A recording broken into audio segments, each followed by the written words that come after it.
자, 두 번째 영상 찍도록 하겠습니다. 부동산 업을 하면서 가장 많이 물어보시는 질문이 1가구 2주택에 포함이 되느냐. 내가 수도권에 살면서 주택을 아파트를 하나 가지고 있고 지방에 주택을 살 때 1가구 2주택에 이게 포함이 되느냐 또는 양도세에 적용되느냐 뭐 이런 부분들을 많이 물어보세요. 우리가 일반적으로 원칙적으로 모든 주택은 주택수에 포함이 됩니다.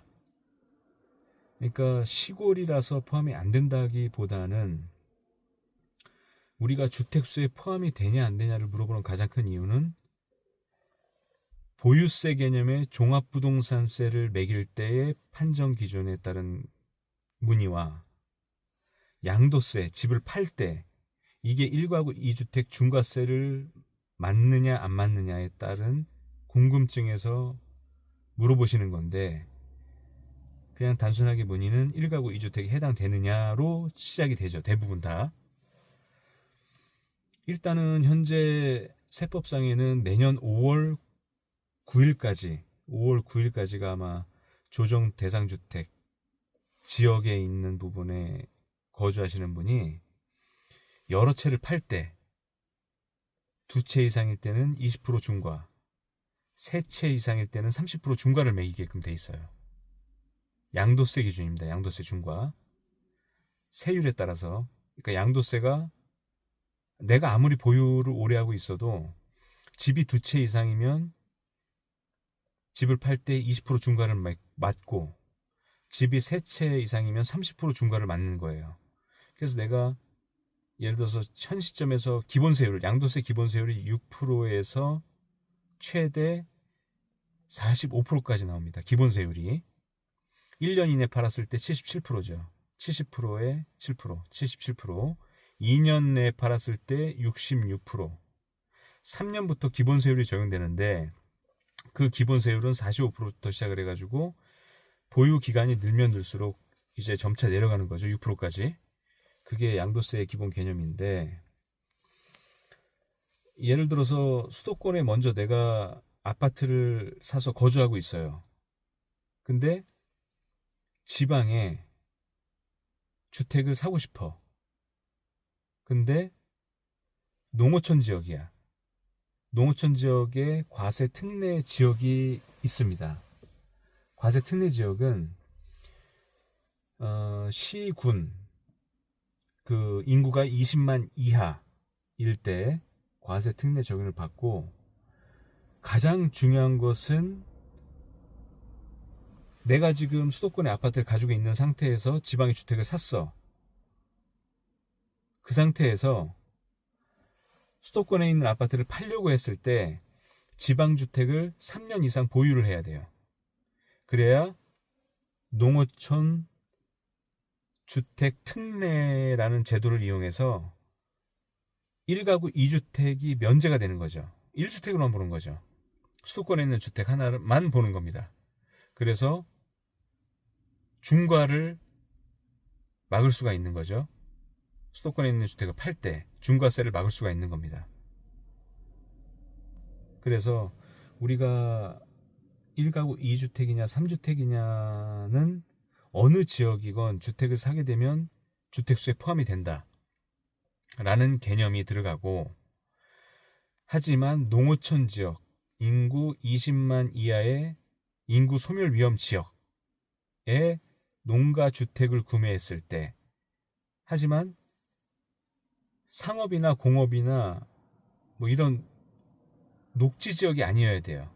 상업, 공업, 녹지 지역이면 이 지방에 있는 주택을 샀더라도 3년 이상 보유했더라도 농어촌 주택 특례의 적용 대상이 아닙니다.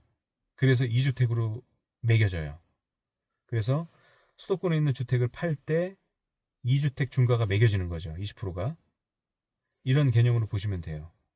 그래서 지방에 있는 주택을 사서 또 인구 소멸지역, 또 농어촌 주택인 경우에 주택 특례로 미리 취득한 내 주택을 팔았을 때 3년 이상 농촌 지역의 주택을 보유하면 중과세가 배제된다. 이 개념만 알고 계시면 양도세에 대한 수도권에 있는 내 집 한 채, 농어촌에 있는 집 한 채에 대한 1가구 2주택에 대한 개념은 어느 정도 잡히셨을 거라고 봅니다. 그래서 이 부분이 제일 중요하고, 그 다음에 두 번째는 종합부동산세죠. 수도권의 조정지역에 나는 수도권에 비싼 아파트를 한 채 가지고 있는데 또 지방에 있는 전원주택도 가지고 있어. 근데 이 전원주택도 지방 저가주택 특례가 신청이 가능해요. 지방 저가주택 특례 신청은 이 모든 것은 주택이 하나일 때만 가능한 겁니다. 하나일 때. 그러니까 수도권에 하나, 지방에 하나. 지방에 두 채면은 안 되는 거예요. 지방에 두 채를 가지고 있으면은 1가구 2주택에서 아까 말한 농어촌 주택 특례도 적용이 안 됩니다. 그렇게 저는 알고 있어요. 그러니까 그 부분도 꼭 여러분들이 실제 세무서나 이런 부분에 확인을 하셔가지고 파실 때 문제가 안 되게끔 명확하게 기준을 잡으셔야 됩니다. 그러니까 아까 종부세로 다시 얘기하자면 지방에 3억 이하인 지방주택은 종합부동산세 합산 배제가 가능해요. 그러니까 수도권에 아무리 비싼 집을 가지고 계시더라도 지방에 3억 이하 아파트를 취득을 하셔서 별장처럼 주말주택처럼 이용을 하시고 지방 저가주택 특례 신청을 하시면 종부세에서도 면제가 되는 거죠. 그런 개념으로 저는 알고 있고, 그래서 이런 부분들은 세무사나 또 관공서 측에 꼭 확인을 다시 한번 해보셔가지고 본인의 취한 상황에 따라 주택수에 따라 여러 가지 케이스가 있습니다. 그래서 이런 부분들을 고려해서 주택을 매입 또는 매도하실 때 주의를 하고 고려를 하셔가지고 자산을 관리 운영하셔야 될 필요성이 있어요. 그런 부분들 말씀드리고, 제일 마지막으로 이제 요약합니다. 마지막 요약을 한다면 1가구 2주택의 판단 기준은 지방 같은 경우, 우리가 지금 현재 부동산 영업을 하고 있는 이 지방의 주택을 또 추가로 취득했을 때는 3년 이상 보유했을 때 주택을 먼저 수도권에 살고 있는 미리 취득한 주택을 팔았을 때 농어촌 주택 특례로 세제 혜택을 받을 수 있다. 중과세 면제를 받을 수 있다. 그 중과세라는 거는 조정 대상 지역에 내가 주택을 가지고 있으면 수도권에 2주택일 때 20%, 3주택일 때 30% 중과를 맞는 거예요. 그러니까 나는 열심히 보유해서 원래 한 채만 가지고 있어서 양도를 할 경우에 6%밖에 안 되는데 지방의 주택 하나가 2년밖에 안 되면 26%가 되겠죠. 두 채가 돼버리니까. 근데 3년이 넘었어, 지방주택이. 그러면 수도권에 있는 주택을 팔 때 6%, 기본세율의 6%로 팔 수가 있다는 얘기입니다. 그래서 이런 부분들 명확히 확인하셔가지고 손실이 안 나게끔, 자금 사정에 손실이 안 나게끔 잘 관리할 필요성이 있다라는 부분.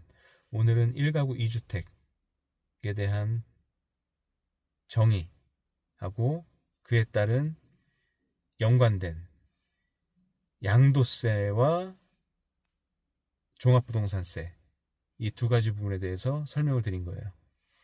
그래서 나는 시골에 별장을 갖고 싶어, 시골에 농가주택을 갖고 싶어 하시면 저희가 운영하고 있는 부동산에 문의를 하시면 얼마든지 저가의 좋은 주택을 취득하셔서 주말에 나만의 별장, 나만의 쉼터, 나만의 주말 농장으로 이용하실 수가 있어요. 댓글에 남겨주시면 저희가 운영하고 있는 사업자 주소와 그 다음에 기타 궁금한 부분들 문의 주시면 저희가 성심성의껏 댓글로 남겨드릴 테니까 그렇게 해서 연락을 주시고 저희가 좋은 부분으로 상담을 해드리도록 하겠습니다. 지금 영상도 편집 없이 그대로 유튜브에 올릴 예정이라서 약간의 어떤 뭐 버퍼링이나 이런 부분이 있더라도 양해해 주시고, 구독, 좋아요 버튼 눌러주시면 앞으로 이런 좋은 영상들 계속해서 올릴 예정이 있으니까 참고해 주시면 감사하겠습니다. 자, 이상 오늘 영상 마치겠습니다.